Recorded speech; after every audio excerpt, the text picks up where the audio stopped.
অনেকদিন পর দেখা হলো। চেষ্টাও করি আপনাদের সঙ্গে দেখা করতে, বাট ব্যাটে বলে ম্যাচ করে না। কারণ ব্যাটে বলে ম্যাচ করা বলতে সিনেমা রিলিজ হলেই আসলে আমার আপনাদের কাছে আসতে ইচ্ছে করে, কিছু বলতে ইচ্ছে করে সিনেমা নিয়ে। সো আমার এই ছবিটি রিলিজ হচ্ছে, ছবিটির নাম ডেঞ্জার জোন। এটি একটি আগের ছবি। সীমান্ত ঠিক যেটা বললো যে এই ছবিটি পুরনো হয়নি। আপনি যখন ফুটেজ দেখেছেন অথবা টিজার দেখেছেন, কেউ বলতে পারবে না যে ছবিটি পুরনো ছবি, ছবিটি আপডেট ছবি।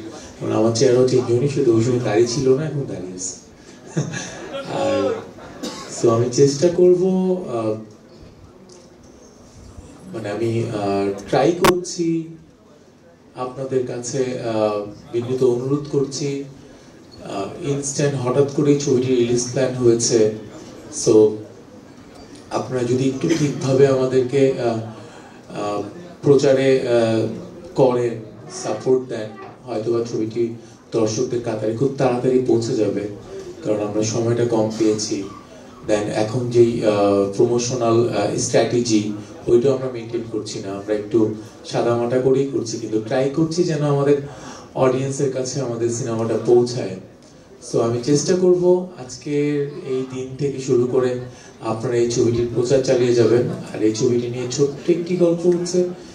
ছবিটি একটি thriller movie, horror thriller movie. So যখন এই ছবিটি তৈরি হয়েছিল ওই সময় বাংলাদেশে কোনো হরর মুভির নাম নিশানাও ছিল না। এই ছবিটি শুটিং এর পর, টিজার দেখার পর বাংলাদেশে অনেকগুলো হরর মুভির শুটিং শুরু হয়েছে এবং রিলিজও হয়েছে।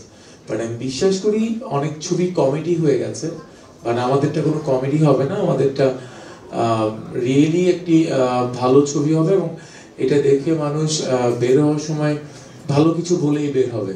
আমি দুধের সম্মুখীন আসলেই হয়েছে। আমি রিয়েলি একজনকে গাড়িতে উঠিয়েছিলাম যাকে জিনে ধরেছিল এবং তাকে আমাকে ফেস করতে হয়েছিল হোল নাইট। তাকে তার বাসায় দেওয়ার পরে হোল নাইট আমি ভুলে গিয়েছিলাম আমার রাস্তাটা কোন দিকে। আমি রাস্তায় চিপা চাপা দিয়ে ঘুরতেছিলাম, আমার জিপটা ঘোরাতেও পারছিলাম না কোনো জায়গা থেকে। দেন ওইখানে তাকে বাঁচা মারার মাঝখান দিয়ে আমি ভোরে এসে বাসায় পৌঁছেছি। So everything is possible in this world. আমি জিন পাইছি, ভুট্টা চোখে দেখি নাই, কিন্তু আমি জিনটার খুলস দেখছি, জিনটা দেখতে কেমন হয়।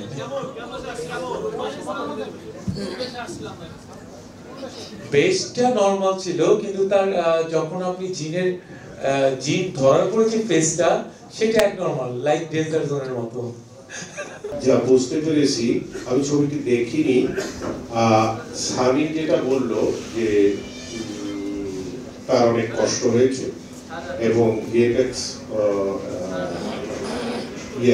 মানে কাজের অনেক কাজ করেছে সে, যার ফলে ছবিটা রেড হয়েছে। এবং কিছু এই যে ভূতের ছবি বানাতে গেলে ভিএফএক্স লাগে, আর সেটা যদি ভালো হয় তাহলে দর্শকরা গ্রহণ করে। ইদানিং 2-3টা ছবিতে ভূতের ছবি দারুণ ভালো করেছে, ছবিগুলো ব্যবসা সফল হয়েছে। তো আমার কেন যেন মনে হচ্ছে ছবিটি হয়তো ব্যবসা সফল হবে। ডেঞ্জার জোন সিনেমাটা যে দেখবে সে বুঝতে পারবে যে এর আগে বাংলাদেশে এরকম কোন সিনেমা দেখেছি কিনা। এটা আমি বুকে হাত দিয়ে বলতে পারবো। হয়তো আমি ছোট মানুষ, জুনিয়র, কিন্তু বুকে হাত দিয়ে বলতে পারবো ডেঞ্জার জোনের মতো সিনেমা বাংলাদেশে আগে কখনো হয়েছে কিনা, কেউ দেখেছে কিনা। যদি কেউ বলতে পারে যে হ্যাঁ এরকম হয়েছে, তাহলে আমি তাকে পুরস্কার করবো ব্যক্তিগত না, সেটা আমাকে প্রমাণ দিবে। আমি আপনাদেরকে সাক্ষী রেখে আমি তাকে পুরস্কার দেব। আত্মবিশ্বাস না, এর চেয়ে বড় কিছু।